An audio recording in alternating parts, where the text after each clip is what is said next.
Welcome to the Mental Health Multiverse. We're your hosts, HB and LB. We'll be breaking down some of our favorite movies and TV shows as they relate to mental health, self-healing, and overall wellness, while also breaking stigmas, shedding light on misinterpretations, and helping you understand yourself a little better. If you're also on a healing journey and enjoy pop culture, stick around.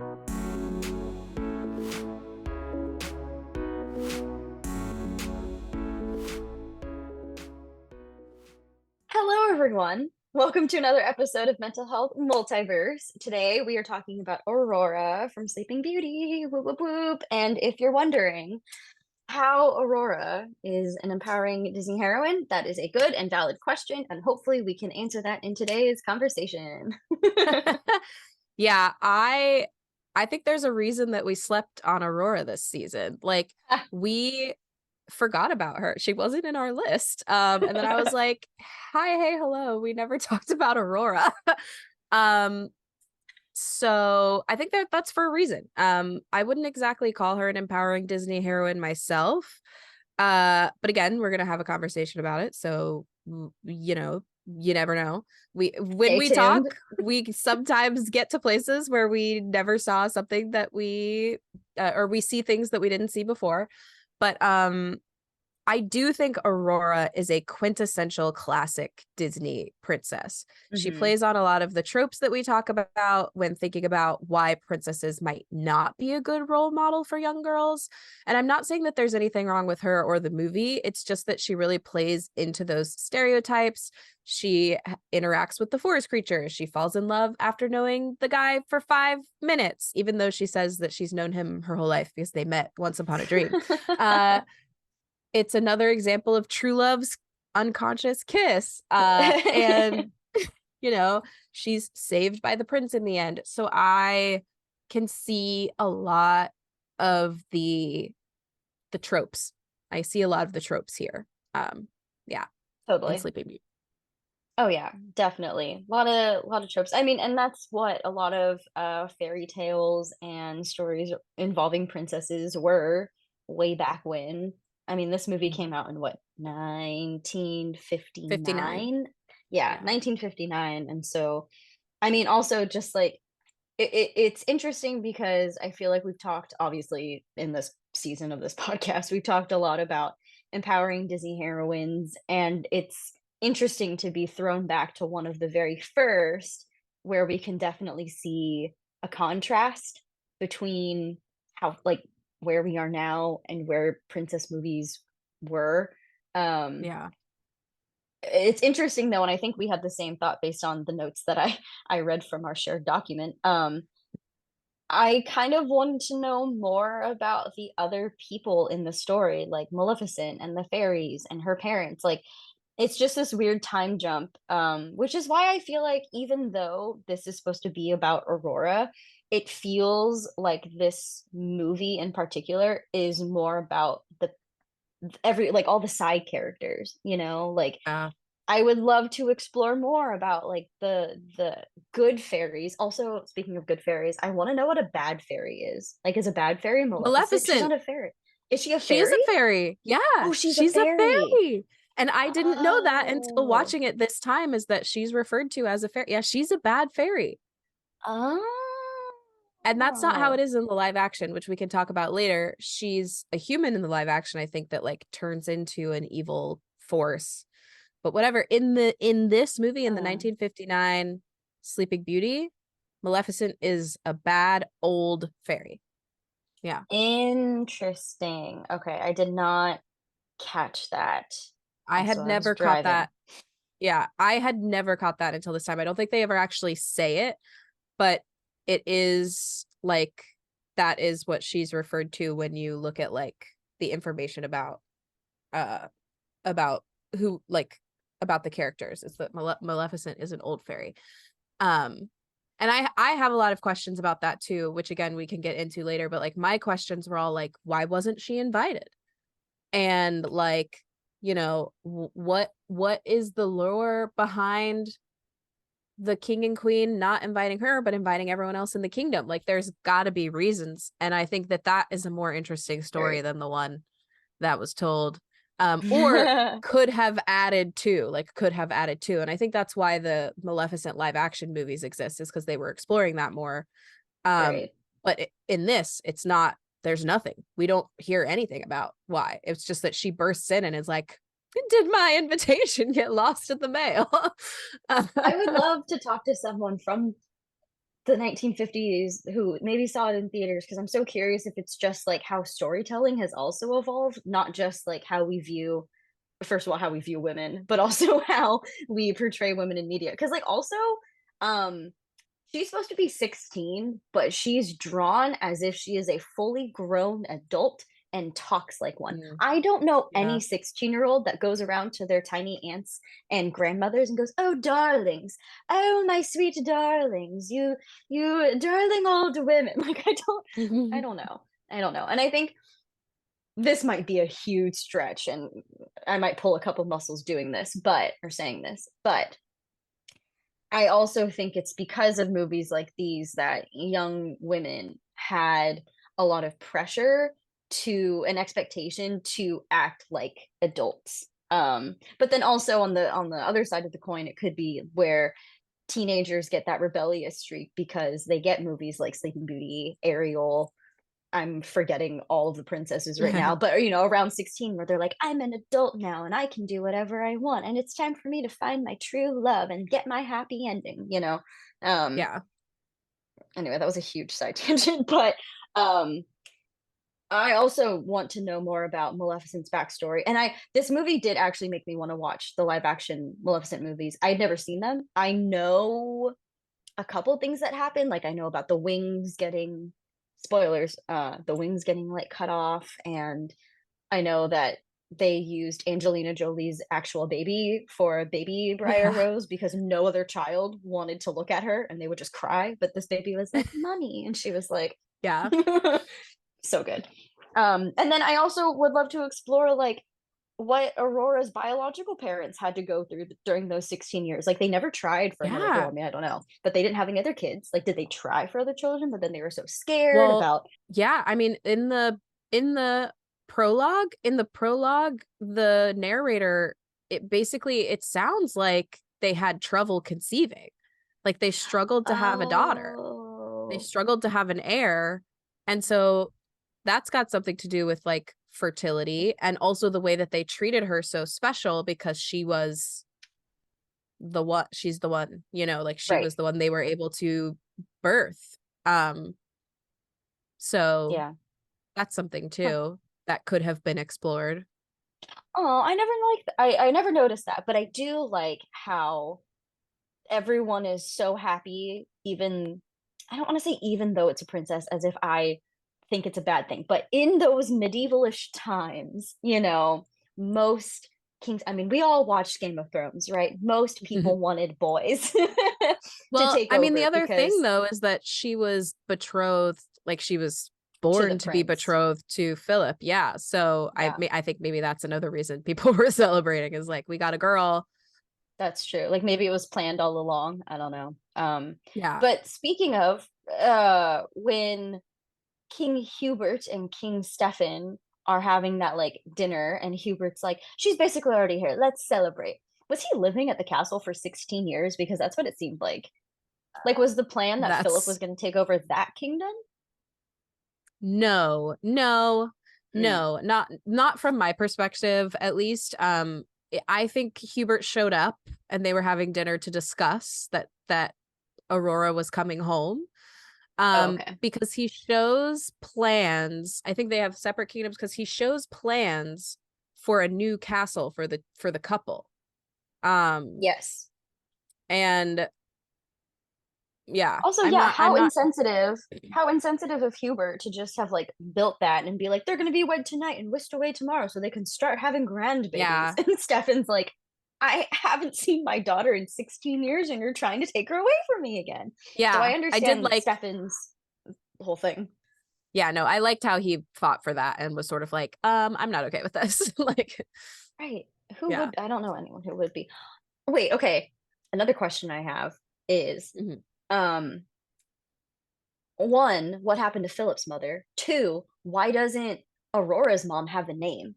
We keep hearing Yeah. like King Stefan and his fair queen, King Stefan and his bride, and like Yeah. I think even the fairies say like King Stefan and the queen are gonna be so happy. But like, what's the queen's name? I Yeah, have Queen questions. doesn't have a name. She's just Queen. She's I don't she's know just about the queen. I don't know. Also we didn't do like a synopsis, but I feel like everybody knows this. But like if for anyone who doesn't know, Oh yeah. um so the king and queen were struggling to have a baby, and then they finally had a baby. And so they threw this big party. It's called something. I don't remember. They threw a big baby shower to celebrate the birth of their daughter, and they invited everyone in the kingdom except for Maleficent. And Maleficent found out and was pissed and showed up and cursed the baby as a punishment. And basically the curse is that on her 16th birthday before the sun sets, she'll prick her finger and she will die. Dun, And dun, then the good dun. fairies, the adorable little good fairies, had been gifting Aurora with things, and the last fairy hadn't given her gift yet. So when she goes to give her gift, it's right after the curse, and her gift is that she's not going to die. She'll just fall into a sleep until she gets true love's kiss. So true love's kiss. I love the Um, idea too that like just sleeping, because they make the whole kingdom fall asleep too after she does, spoilers, prick her finger and fall asleep. yeah, I love how the idea too is that when you're asleep, you're just like on pause. Like you're not gonna age. You're not gonna yeah. like You don't have to go to nothing the bad is gonna bathroom. Yeah, right. Like everything's just gonna be fun. You're just like paused. You're yeah. just slumbering, right? It's just so funny. Everything's on It's so, pause. Yeah. everything's on pause. Um, Yeah, so then the fairies decide that they are going to raise Aurora in an undisclosed location in the middle of the forest, so that she's not at risk of Maleficent finding her to prick Mhm. her finger and kill her or whatever. Um so the fairies take her away from her parents. Again, like really want to know what her parents went through during that 16 years, because that has to be very hard, especially if you had trouble conceiving. Right. um And then like how quickly it was like the day of the christening, that's what it's called. The ah christening of Aurora being cursed, and then the fairies being like, "We'll take her away," and then the parents being like, "Yeah, okay." That was mhm. it. That was just, Goodbye. yeah. Bye, daughter. Goodbye. I don't um know. yes, and then the fairies raise her. It really does just time jump to her 16th birthday. And she, on her 16th birthday, the fairies stupidly let her go be free in the forest, which is just like real silly to me. And that's when she meets Prince Philip and dances with him with the help of all the fairy creatures. They sing Once Upon a Dream together, and then they fall in love. And Prince Philip goes to his dad, and who is King Hubert, and he's like, "Yo, I'm gonna marry this peasant woman that I found in the forest. I'm not marrying this chick who I've never met, who probably doesn't exist, because why isn't she here at the castle?" No, they've met. They met at the christening Oh, because right, because he was like yeah, 8 when she was born. So he was much older, and he like looks down into the cradle and he's like, "Ew." I gotta marry this thing. Yeah. Yeah. um which is so bizarre to me. Anyway, yes, so yeah, they did feel like they had met, but they thought it was because it was once upon a dream, whatever, blah blah blah. Aurora goes to her fairies to tell them the good news, her aunties to tell them the good news, that she's met a boy, and they're like, "You can't have met a boy because we're taking you to the castle because you're a princess." And she's like, "Fuck that noise," and goes and cries in her bed. It's the first Disney princess who's like not happy to be like, I guess no. First of all, I was gonna say it's the first girl who finds out she's a princess that's not happy to, but she is not the first. She is one of many princesses to go off and cry because of something that happened. So This another is true. dramatic fleeing onto something to cry. Um, Yeah. and she continues to cry for the rest of the movie until she pricks her finger and falls asleep because she's so Honestly. upset. They Um, put this really pretty crown on her and she just sobs. And I'm like, you know how many young people, children would love to find out they're a princess? I know, it's so funny, but also it's such 16-year-old girl behavior to be pissed about your parents, like, or not even your parents, but like your guardians, like taking you away from a boy. Like, that's Yeah, just it's true. peak 16-year-old emotions, if I do Pretty say so accurate. myself. Yeah. Yeah. Yeah. Um, then the fairies leave her alone again because she's crying inconsolably, and they're like, we're gonna give her some space. Bad move, fairies, because Maleficent shows up. So creepy in the fireplace. Yes. Terrifying. I'm Ugh. surprised Ugh. that didn't scare me as a kid. Um, first experience of this movie, I don't remember except for that I loved Maleficent. And I loved her colors and I loved her design and everything about her. But I was like watching and I was like, this image of her in the fireplace is actually terrifying. And little me was like, I like her. But anyway, she leads Aurora up to the spindle or whatever she pricks her finger on, and then she falls asleep. And then the fairies are like, wait a minute. Well, the fairies pick her up, put her away, like in a bed, to have her sleep, and they're thinking about, okay, we got to figure out who this guy is that she fell in love with because true love's kiss is the only thing that could save her. And then they put the whole kingdom to sleep, as you said, to put a pause on everything because they don't want to Mhm. upset everyone. They were like, we don't want everyone to be so upset that Princess Aurora is. It happened anyway, basically. They're like, this whole thing we tried to prevent still happened. So they put everyone to sleep as to not disappoint them, which I feel like there's got to be something there, Marissa. There's got to be something there. Um, Just but anyway, sleep. yeah. Listen, this you're not gonna find out about this until I fix it. Yeah.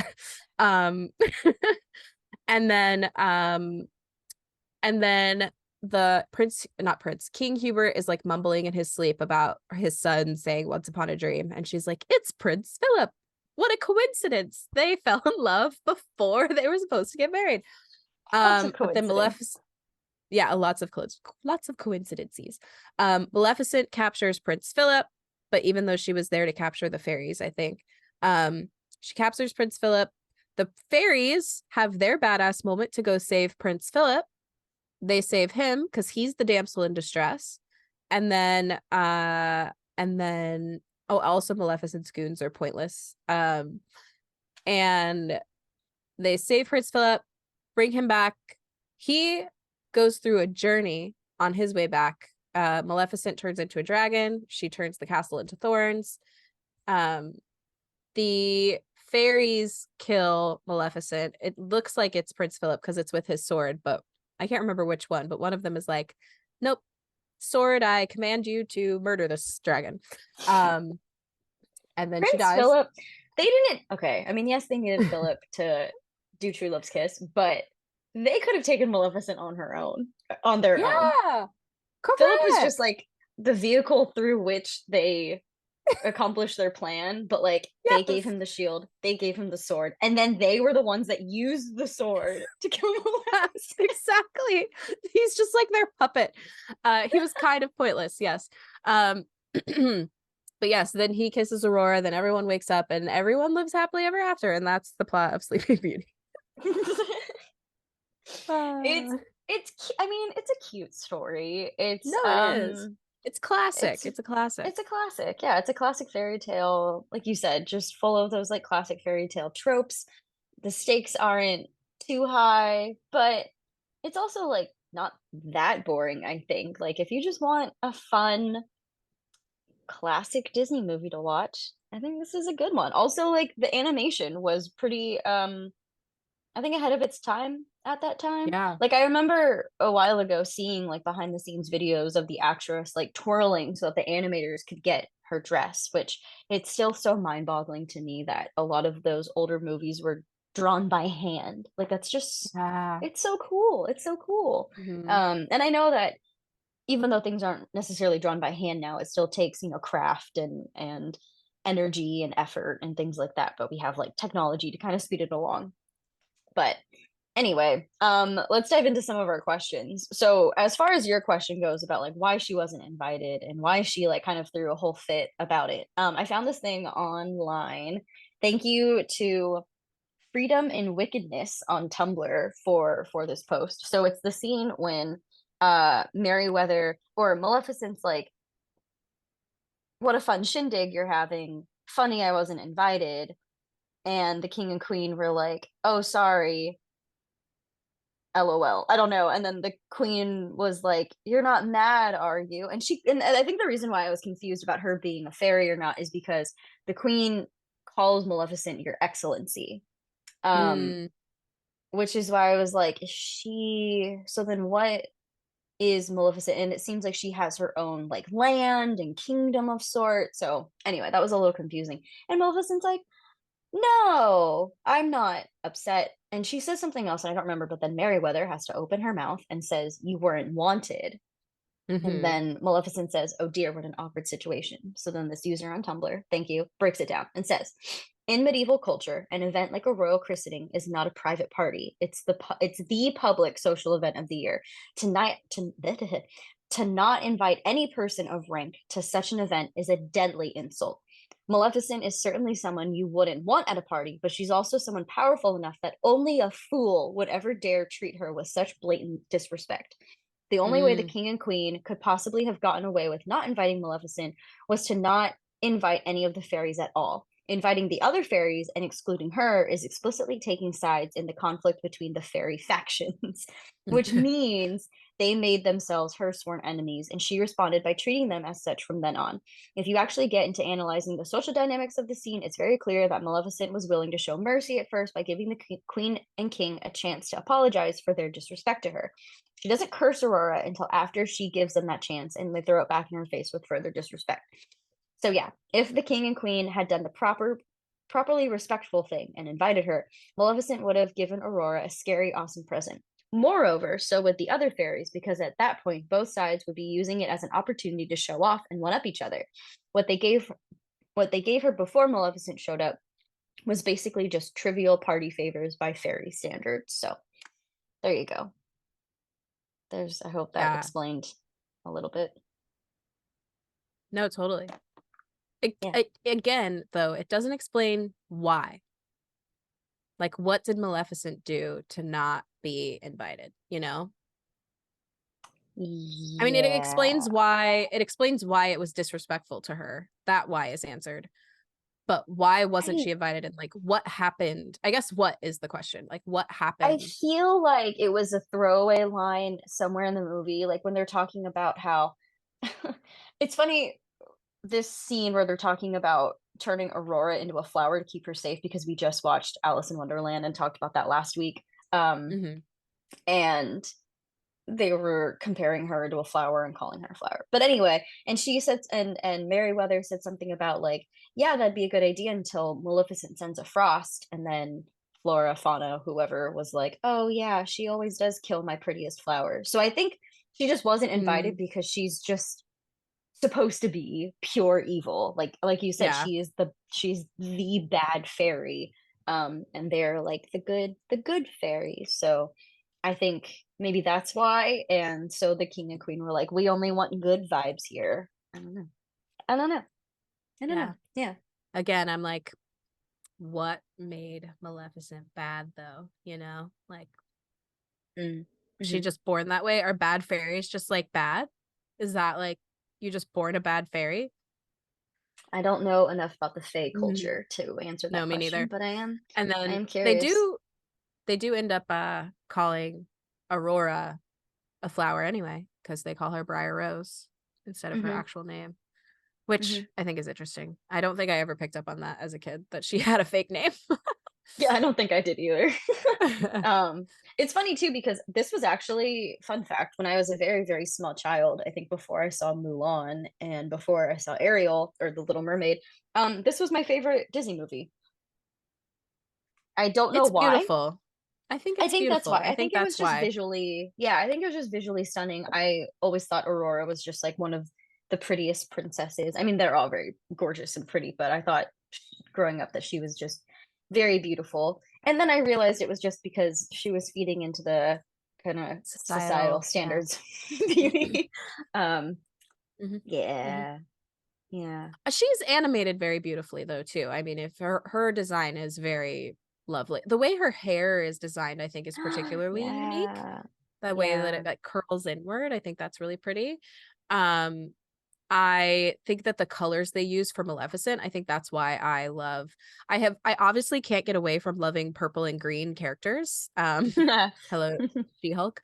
But like I really love the use of color. Like I love that Maleficent's fire is green and purple. Like I think that's really cool. Um, and unique. And I think that like her dragon animation, like there's a lot about the way that it's like animated that's particularly pretty. And when they're giving Aurora her gifts, Hmm. that's also really pretty. I think that again is that example of like Disney showing what they could do with animation and being like, look at Yeah. what we can do. But yeah, I definitely saw like when the first fairies give their powers, it's like Flora and Fauna first, I think probably. And they give the first power is like the power of beauty. And it's like, okay, beauty is in the eye of the beholder, but then it's like hair as blonde as whatever, golden sunshine, and lips as red as the rose. And I was like, y'all are rude, okay? Like, let's just stop it with that. As if she wasn't genetically predisposed to being a blonde because she looks just like her mother. But Exactly. whatever. Yeah. Whatever. Um, Whatever. so silly. So silly. But yeah, And then I think and then I think the next gift is the gift of like song or song. something. Mhm. And I mean I will say she has a very pretty voice. I really like the song Once Upon a Dream. Sometimes when I hear it I just like it's just it's very romantic, it is a very romantic song. Can't help but just like do a little sway to it. Yeah. My favorite Yeah. thing about that song is that like right before she sings it, she's talking to the forest animals about her imaginary boyfriend in her dreams. And I was like, that's me. I mean, That's I guess that's relatable. something that's relatable.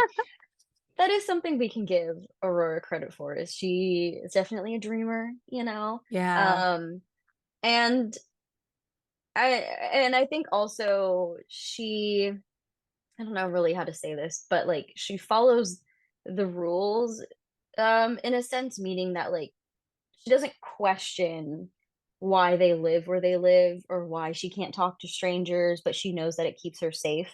And so I think there's a little bit of like trust and respect for the fairies, or for who she thinks are her aunts, which I think is Mhm. also really sweet, and maybe a quality a lot of us can. Okay, here we go. Here's my healing journey tie-in. Yeah. Sometimes we just like hang on. I'm trying to figure out how to say it where it's not so like everything happens for a reason or toxic positivity. But basically what Yeah. I'm trying to say is like in the way that she trusted the ants and trusted that they had her best interests and safety at heart. Um like she could have just like run away, and Yeah. been like I don't want to live here and I'm going to go figure it out on my own and be my own person and be the adult that I want to be treated like. But she doesn't, because and then even when Philip is like, "What's your name?" and she's like, oh, "No, like I'm crossing a line here." I think sometimes that kind of like trust in the unknown and respect for how things, I don't know, unfold or something. It can be related to a healing journey in that like sometimes we just have to trust the process. Um, Yeah. Even though maybe we want to be in a different place mentally, physically, whatever, emotionally. Um, or, especially with like triggers or past traumas or activations, things like that. It can be really easy to be like, I don't want to be dealing with this. I want to be quote unquote farther along, or I feel like this shouldn't bother me. I feel like I should be over, those kinds of things. Um, but sometimes we have to kind of listen to those things and trust that they're coming up for a reason, most likely because they need to be heard and addressed and processed and not just pushed to the side. So Mhm. I think there's a little tie-in. Haha, we did Yay. it. No, that's a really great point. I agree. And I also think it's just like really sweet because the fairies who she thinks are her aunts, they have nothing but unconditional love for her. And I But they think don't really have that's well, I was gonna say they don't have an agenda, but they kind of do have an agenda of keeping her safe. But that's just parenting. That's just raising a child. yeah.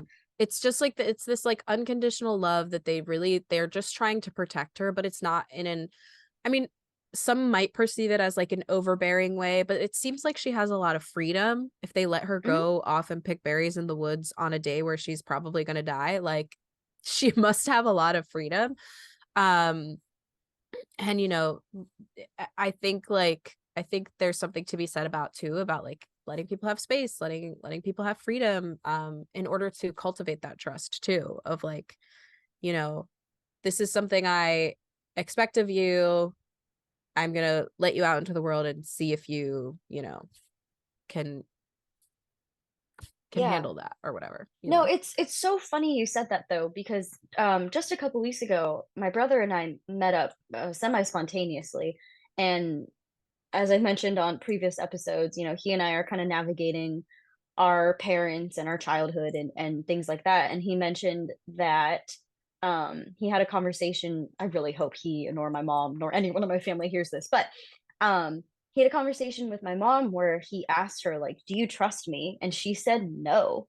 And I was like, what do you mean she said no? And he was like, she does not trust me to, like, when I asked her, like, when I'm hanging out with friends and I'm not home, do you trust me? And she just flat out said no. And I was like, and I straight up told him, I was like, that's not okay. And first of all, that's a reflection of her parenting. If she does not trust you to make good choices and be a thoughtful, I don't know, smart adult, that's her poor parenting. And I feel like that, yes, may have a little bit to do with you, but at the end of the day, like, she had to teach us something. She had to raise us, right? So I feel like if she doesn't trust him, then she really doesn't trust herself. And so I told him, I was like, I trust you, which is why I'm not that overbearing sister or that overbearing parental authority figure who is constantly checking in with you and asking where you are. Like, if you tell me you're going to go on a trip with your friends, I trust that you're going to make the right decision. And even if something goes wrong, I trust that you're going to either ask for help or figure out a way out of it. And then I Mhm. reminded him too, and this is what I feel like parents should do, is just remind your kids that if something does go wrong, to just be honest about it and let them know you'll still be there for them. That if they fuck up, you're not going to just abandon them because of a bad choice. That you're going to be like, Yeah. yo, you messed up. You know you messed up, but I'm here for you, because that's what parents, I feel like, are supposed to do. Um, Yeah. and that conversation just like really pissed me off. So it's really actually interesting that you mentioned that today, because obviously I have a lot of thoughts and feelings about that, because Yeah. goodness. Well, and I think that the fairies had opportunity to be a more overbearing than they were because if their goal was to protect her, like they could have really and I said earlier that it was like stupid that they let her be free because then it ended up, you know, snowballing into what it was, but like they gave her space when they knew that she needed it when she was crying and like I think that's a really healthy and safe way to let someone who is like Yeah. going through something they're like let's give her some space and like perhaps if they would have told her like by the way this crazy fairy cursed you when you were a baby so if you see any bright like green orbs don't follow them like like Right. they No, maybe like, could have told her that. she could have been Rapunzel. She could have been locked away in a tower with no access Mhm. to the outside world, and the fairies could have flitted in and out and done their own thing, but they did. They did give her the opportunity to explore a little bit. Again, they set boundaries. I think that's like Yeah. another theme that I didn't really anticipate talking about, but definitely something that the fairies did well is that they set boundaries and obviously did it in such a way where Briar Rose slash Aurora respected them and was like, Yeah. I understand, even though I might not fully understand why this boundary is here, I trust that it's in my own interest, for my best interest, and I will respect it. But obviously, when we're setting boundaries, especially between a parent and child, there has to be some kind of like mutual understanding and trust. Even though Mhm. kids, we don't, we, as if I'm still a child, but I mean, we were all children at one point. We're still children.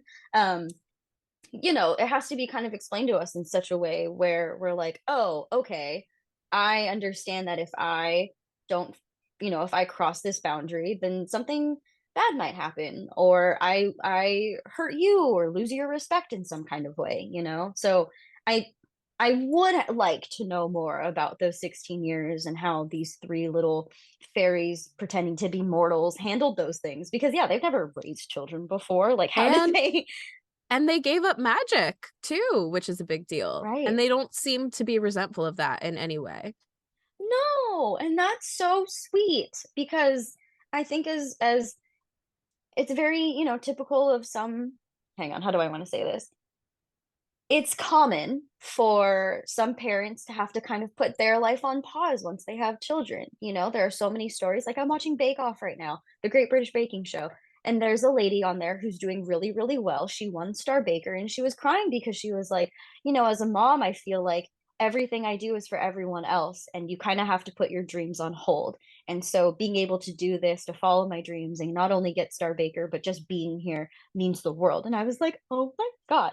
And so now that Yeah. we're talking about this, and yeah, the fairies gave up their magic. They gave up, what they relied on a lot, and they had to adopt to a completely new way of being. And they didn't ever take it out on Briar Rose or Aurora. And as someone who constantly heard from her own mother that she wished I had never been born and that she would have been much happier living single on her own without any kids or a husband or anything, and she would have been happier with two cats. Like it is refreshing. Oh, I'm so glad we talked about this today. Yeah. Well, yeah, too, because it's like that's something that like if a parent had to give up something to have their child, it is not their child's fault, right?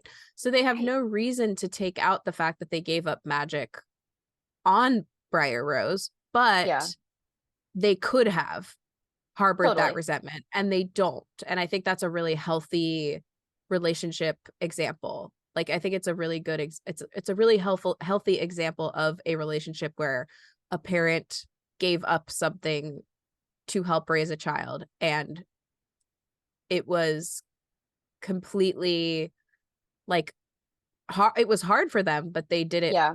because they knew that they had to, right? If we kind of look between the lines of the movie, I bet the fairies were like the epitome of gentle parenting, of gentle and conscious Mhm. parenting.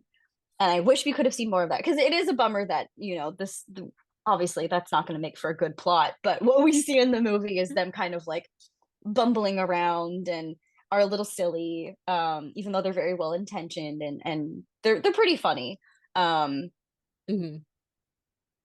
I think if we could have had a glimpse behind the scenes or during those 16 years, we would have seen some like really A+ parenting, um, from these fairies. Yeah. Yeah. Yeah, and also for me, I don't have anything really fitness related to equate it to unless you can think of something to challenge me with, but I like the plus size representation of the fairies. Of course Hmm. they bumble around a little bit, but they're not per perceived as dumb, and they're not, Right. but they're actually like really quite capable. And like we said at the top of this episode, like they're the ones who saved Aurora, really, because they saved Prince Philip and killed Right. Maleficent. Like Right. they're the ones who did all of that. It was not Prince Philip. It's actually the fairies. And I was watching and I was like, I don't think I ever really picked up on this, but she's being raised by these three plus size queens and they're having a good time and they are so badass. And like, they're the ones I feel like are very empowered characters of this movie for sure. Absolutely. Totally. Yeah, and on the note of the fairies, I think the only other thought I had about equating it to a healing journey is that like the fairies worked really, really hard to prevent something from happening. They didn't want Aurora to prick her finger, but she ends up doing it anyway. But like just despite all of that, they just readjust their plan and set a new course, and they just like they powered through. They kept going. They didn't let it like set them back or defeat them. Like yes, they are really sad. They took their moment to process and grieve, and then they were like, this is not the end. We're not done here. We're going to keep going. Like here's our new goal. And that kind of reminded me of the we've all heard of like SMART goals, set goals that are specific. I don't know what the M stand. Measurable. Measurable. Yeah. Yeah, measurable, actionable, realistic, and timely, Time or bound. something. Time bound. Yeah, Yeah. time bound. there's another approach that I learned during my coaching training that I really, really liked, and it's called GROW, and it's goal, reality, options, and will do. So the GROW is like, or the G in GROW is set your goal. And then the R is, okay, now take a realistic look at where you are, like where you are, where you want to be, and then options, the O, what are some ways you can get there? And I really like that because it doesn't feel rigid. I feel like with SMART goals, it's very like, this is the one way you have to do it. And if you don't do it, then you didn't set a smart enough goal, blah, blah, blah. And then like the W is will do. So based on those options, what will you do right now? Like, what's your next step? And I feel like the Mm. fairies are a really good representation of that because then the goal that they were aiming for was they were so close, it all went sideways and they missed the mark. Um, but they didn't let that set them back. They reevaluated, okay, what's our new goal? The new goal is to awaken Aurora. What's our reality right now? We don't know the guy that she fell in love with, but she's in love with him. So we're going to go find him. That's our option. And then this is how we're going to do it. And then it turns out, Anyway, I just think that was another kind of important thing I wanted to highlight in regards to like a healing journey is that sometimes we just have to pivot and readjust and take new and different action. And that doesn't mean like they did really well, right? Like it'd be easy to see Aurora pricking her finger as like the fairies failed, but they did so much up until then. They almost made it. And I just also watched Little Miss Sunshine, and the dad Mm. was, I don't know if have you watched that? I've not seen it since in a long time, but I love that movie. I love that Okay. movie. Because the dad was pissing me off because his whole thing was like there are winners and there are losers, Oh yeah. and he was like pushing that on I'm forgetting the girl's name. Oh Well, no. it's Abigail Breslin. It is Abigail Breslin. I don't remember the character's name, but anyway, he keeps pushing that on her. Um and I feel like that's a mindset a lot of people have, and it's not always great. But then she And had her so grandpa who gave her more fairy-like advice. exactly. Yeah. Yeah. Rest in peace to that actor. RIP. RIP to the character and RIP to the to the actor. Yeah. Um Yeah, I like that a lot.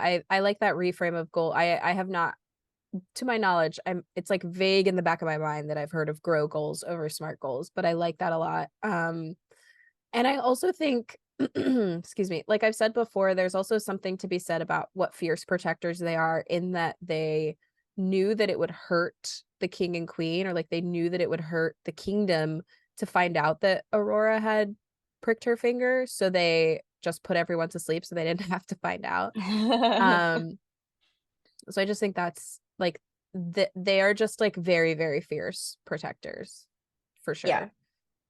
Yeah. And not even, I think they put the kingdom to sleep not necessarily to cover up what happened, but so that the kingdom, and especially the king and queen, did not have to experience the same heartbreak I think that they did. And I think that's, on one hand, you can see it as like, yeah, they kind of stunted the king and queen's opportunity to like process and learn something.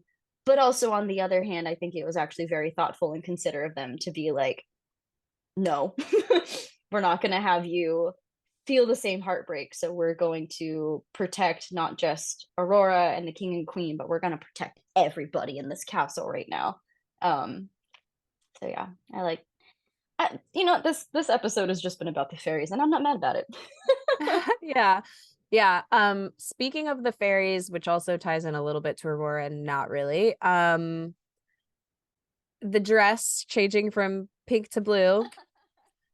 I have a fun fact about that because I looked it up. Apparently the creators did that, like included it because they actually had that argument about what color to make her dress. Oh, really? Yeah, they were literally arguing about it, and they thought it would be cute if the fairies also argued about it because they couldn't decide. They ultimately decided on blue, so Aurora is depicted as wearing blue for most of the movie, and that to me is mind-boggling because when you see her in advertisements or depicted in artwork, she's always wearing a pink dress. And so I Right. looked up why that might be the case too, and it's to differentiate her from Cinderella. Ugh. But Cinderella isn't even really blue. It's silver, which I think Chloe told us. Yeah. But in artwork, it's blue. Like in all Yeah, the artwork and dolls and whatever, Cinderella's dress is blue. yeah, In okay. all of the artwork, dolls and whatever, Aurora's dress is pink. And I just think it's interesting. I'm like, if you were gonna advertise her as wearing pink, why not just make the dress pink? Like, I don't I know. It's know. just weird I to me. know. Also, Which I did you wish you like? were wearing pink because I'm wearing blue. There you go. There we go.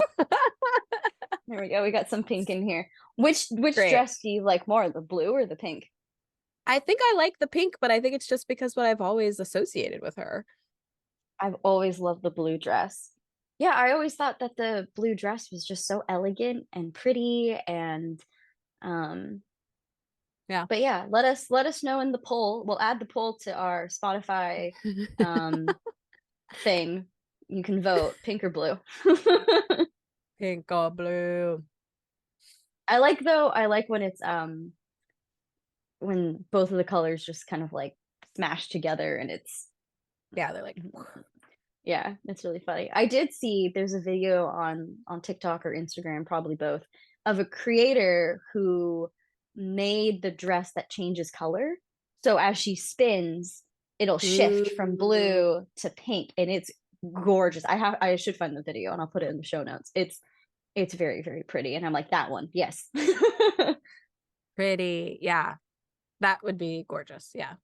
I love when they Yeah. can do stuff like that on like Broadway and such. Oh, yeah.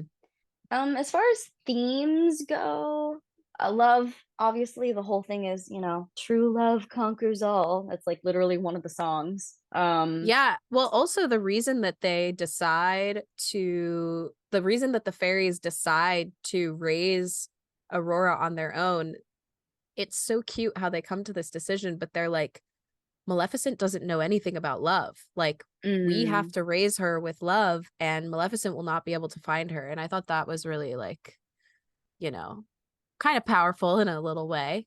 yeah, but then we find out that Maleficent not only is capable of love, but kind of understands it because when her crow gets turned into Mhm. stone, she's very upset. She's very sad. That's her. Yeah, That's her baby. That's her little. exactly. That's her pet. So Yeah, and it's the character that Maleficent loved that found Aurora right. in the first place. Because her goons are so pointless and unnecessary. Um, Yeah. I forgot about that scene when she's asking, like, did you look everywhere? And they're like, yeah, in every forest, every mountain, every cradle. And she's like, cradle? What do you mean cradle? And she starts laughing and tells the raven, like, all this time they've been looking for a baby. I thought that was so funny. Oh my gosh. And then the crow just goes out for one day. Boom. Finds Aurora. But Saves also the day from Maleficent.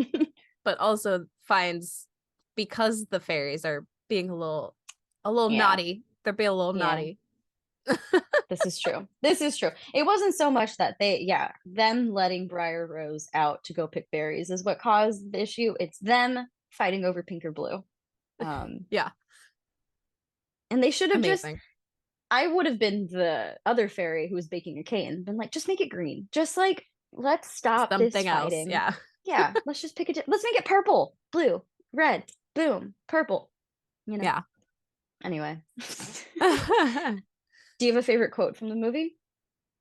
So I have a bunch of quotes that I wrote down. I'm not sure that they're like anything insightful or particular. Like, one of them is from right before she sings Once Upon a Dream. No, is this a different song? Does she have two songs in the forest? Now my brain is like, anyway, it's like, I wonder. Yeah, yeah, yeah, Um, yeah, yeah. that one, the first line is, I wonder why each little bird has someone to sing sweet things to. And I just thought that was Oh, like, she's so lonely. yeah, yeah. She Aww. is. Um, Yeah. and that's what I was like, I feel you, girl. I get it. You can One of sing songs to my me if you want. one of my favorite quotes from Maleficent is, after Aurora pricks her finger, she goes, "For the first time in 16 years, I shall sleep well." I was like, that is iconic if I've ever heard anything iconic. And then the other classic iconic all over TikTok line is when Aurora's talking to the prince and just decides that she doesn't want to be there anymore. And she's like, "Goodbye." And he's like, "But when will I see you again?" And she's like, "Oh, never, never." Never, never. Yeah, that one's really funny. I like that one a lot. I was like, Maleficent, man, she's relatable, dude. she is. There are actually a lot of relatable moments. Maleficent is very relatable. Like, I wasn't invited to the party. Not that I'm terribly upset by it, but now that you've disgraced me, I'm going to curse you. Yeah. I think my She also at one point goes, "Me, the mistress of all evil?" Like, like, oh wow, shocker. and I was also surprised that she uses the word hell. I was like, a bad word. She said hell. She said hell. Well, I thought it was interesting too that they show the kings drinking and getting drunk, or the lute player specifically getting very, very schmemmered. I don't know if we've ever seen Disney. I think the only other time is in Incredibles 2 when Elastigirl and the sister are having a drink during the party. But I don't think Mm. we ever see any consumption of alcohol in any other movie. So that was kind of interesting. My brain is wanting to say someone's drunk in Alice in Wonderland, but maybe that's just because they hiccup a bunch while they're drinking tea. Because they're on acid. Yeah, that's drugs. That's a whole different thing. Yeah. That's a whole different thing. But speaking of the loot guy, I think he's my favorite character, which is very, very silly. That is He's really just silly. silly. It's very funny. I did watch this with the kids I babysit. This is one that I have watched with the kids I babysit, and they like it a lot. But I was watching it during that scene, they were cracking up, and I was just like, I wonder I wonder if I understood like what was What was happening when I happening? watched this. Yeah, like it's just hilarious. He like passes out in his loot and they look under the table because it's making noise. They're like, "What's happening under there?" And all of the Uh, strings break. He's just yeah. funny. Like, he doesn't get paid enough to not, to just stand there respectfully while Yeah. they're drinking and then shoving it in his face. So of course. And as he's like He does. pouring it almost on the floor, so he's like, "No, we're not gonna let this good stuff go to waste. Here, Yeah. I'll drink it up He for does you." try. He like tries to play for them and they're not paying him any attention. So he's like, "All right, guess I'm gonna put this in my loot and drink it." Right. Um, He's like, "We're that's a going new rogue. Here we saying. go." Put that in your loot and drink it. There we go. Trademark it. um, if we're going with favorite characters that aren't like any of the main characters, mine is the owl that is like Yeah. so grumpy when they wake him up. He's like sleeping and the animals are like, "Wake up, Aurora's singing." And he's like, "What? Why?" Yeah. He's And like, then "I'm nocturnal." yeah, and then he like leads the charge of being the like body of the prince when they put his clothes on him for Aurora to dance Yeah. with. It's so yeah. I think that's a cute little memorable scene. But obviously I think if I had to pick a fairy, I mean, Merryweather's the sassiest, so She is, and she's probably actually the they're all smartest. sassy. They're all sassy. They're all sassy, but I feel like Merryweather, even though she's supposed to come off as like grumpy, kind of like she reminded me of Buttercup from Powerpuff Girls. She's supposed to come off as a Yeah. little like grumpy and feisty. She was just actually the most like rational and reasonable, honestly. Rational and reasonable. Like, when they're trying to bake a cake and make a dress, she's like, "We have never done this before. We need our magic to do this if you want to impress Briar Rose. Otherwise, she's going to." I think her one of her lines is literally like, "She's going to cry over this mess." And she does, but for a different reason. For a completely different Um, reason. But oh my yeah. God, I also love when Flora, I don't know the difference between Flora and Fauna, which one's which. When whomever is making the cake is just literally like smashing eggs into it and like folding the eggs into the flour. I was Now like, fold the is cheese. What does that yeah, mean? fold in the cheese. Um, yeah, very. it's just that's a classic iconic scene. That them Yeah. the cake leaning, that however many tier cake just like leaning. I remember actually when my first time at Disney World. So when I was in Disney World when I was really, really young, I want to say like 6. I don't know. I was little. There was a house. It was like a Mickey Mouse house that you could go inside of, and they had that like giant tiered leaning cake inside, and I thought it was Oh, so cool. I was like, it's so cool. And I think it changed that's cute. colors too. I think it Oh, changed. I love that. Yeah. I wonder if that's still there. Anyone who frequents Disney World. Yeah. I've not been Yeah. since I was a child. I've never been. I really want to go. Hopefully by my 30th, the world is still not on fire and maybe I can go. That's always been a dream. We should go together. We should. Let's do it. If you would like to fund our trip to Disney World in 2 years, hit up our Patreon or buy us a Yes. coffee. We are saving all of our Patreon money for this. Like that's exactly. Honestly, yeah, pretty much. I'm so down. And you are all invited, I guess, if you're listening. We'll just have a giant MHM party at Disney World, NBD. Wait, wouldn't that be so fun? It would be so fun. We should do an MHM Disney retreat. Like all the guests that we've had. Oh, Yes. This is such a great idea. look at us dreaming, manifesting. Put it on the vision board. We have 2 years to make it happen. Hey, who knows? We just started this podcast this year. Who knows?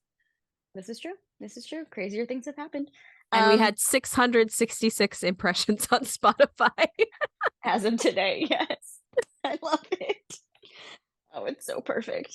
Yeah, when you sent me that picture, or that screenshot, I was like, that's amazing. That's so on brand for us. That's so on brand. Yes. Okay. What were you going to say?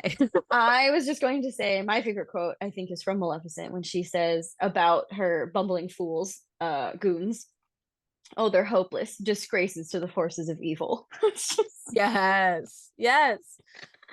Yeah, none of these quotes incredibly insightful or anything, but they're just good. It's just a No. very it's got a lot of good one-liners for sure. Oh, another quote I just thought of that I thought was hilarious was when the dress is being made on Merryweather and she goes, "It looks awful." And then Fauna's like, "That's because it's on you, dear." I was like, "That's so rude." Like, damn. Oh my god. I know. The disrespect. But Roasted. Yeah. it's so funny. Roast, burn. Yeah. Oh my goodness. That's a good one. Thank you for reminding me of that one. They're very funny. They're just the epitome, like they're the perfect example of a group of friends who have just been around each other for far too long. Not that that's necessarily a bad thing, but you just know that they've spent quite a lot of time together. Yeah. They love each You other. know what to say to someone to push their buttons. Yeah, for sure. Yes. Oh my goodness. Ah, well, anyway, this has We did been an it. episode. We did it. This has been an episode about the fairies from Sleeping Beauty. The good fairies, the lovely good fairies. Yeah. The good fairies who made all of, no, I don't want to say made all of this happen, but saved the day, honestly. Carried the film.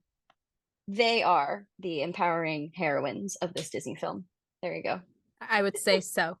And they gave Aurora the tools to feel empowered, even though she fell asleep anyway. So Yeah. Anyway. We did it. If you have any thoughts, comments, questions of your own, feel free to comment on any of our social media posts or email us at mhm.thepodcast.com. If you'd like to fund our Disney World retreat, you can become a patron from our Patreon, where you get access to exclusive and bonus content. yeah, you can also buy us a And coffee if you yeah, want there's that site called Buy Me a Coffee where you can just donate some money, because even though we do this podcast for free and we love it and we have a great time doing it, it would be nice to be a little bit compensated for our efforts. to. But yeah, otherwise, Thanks, I y'all. also want to say, maybe Aurora, if this episode didn't satisfy you, maybe Aurora will come up again in our roundtable episode, which will be our final episode of the season. So, continue listening for that if you are interested in hearing more about. I'll make sure to we will make sure to ask questions about Aurora, for you. Yeah, email us your questions, or we'll just make a note to talk more about Aurora in that discussion. Yeah. Thank you so much for listening to this episode of the Mental Health Multiverse podcast and for spending time with us, HB and LB. Special shout out to our musical composer, Little HB. If you enjoyed this episode and you'd like to help support the podcast, feel free to share it with others, post about it on social media, leave a rating and review, or become an exclusive Patreon member to see bonus and additional content. To stay up to date on all things MHM, you can follow us on Instagram at Heather Bodie and at littlebit_notbroken, or subscribe to our YouTube channel to see our faces and watch some fun bloopers. You can find all of these links in the show notes. Thanks again, and we'll see you next time.